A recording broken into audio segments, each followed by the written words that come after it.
Video nàyខ្ញុំនឹងបង្ហាញអ្នកទាំងអស់គ្នាពីរបៀបនៃការដាក់ scan ក្រយៅដៃ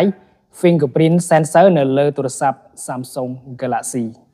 អូខេក៏មានអ្នកដែលสนុំពោក៏ដូចជាខ្ញុំធ្វើឡើងសម្រាប់អ្នកដែលថ្មីអ្នកដែលទើបតែប្រើទូរស័ព្ទ Samsung Galaxy ក៏ដូចជាអ្នកដែលមិនទាន់ចេះហើយយើងអាចធ្វើបាននៅលើទូរស័ព្ទ Samsung Galaxy ផ្សេង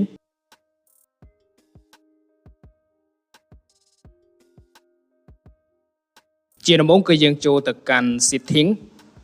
បន្ទាប់មកយើងធ្វើការ scroll ចុះមកក្រោមយើងយកពាក្យ lock screen យើងនឹងឃើញពាក្យ fingerprint នៅខាងក្រោមពេលដែលយើងចុចចូលទៅគឺវាឲ្យយើងដាក់លេខ password របស់យើងអញ្ចឹងខ្ញុំដាក់ហើយ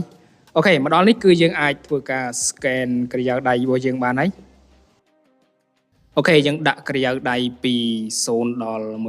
100% យើងចង់ប្រើចង្អុលដៃក៏បានដែរប៉ុន្តែខ្ញុំប្រើមេដៃដោយសារតែវាងាយស្រួលជាង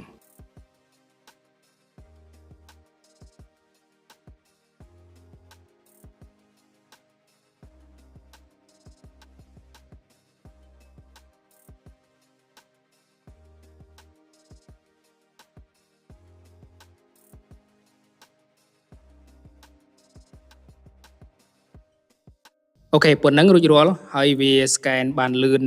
មិនចាញ់ពេលដែលយើងមិនអ៊ុត screen ការពារទេ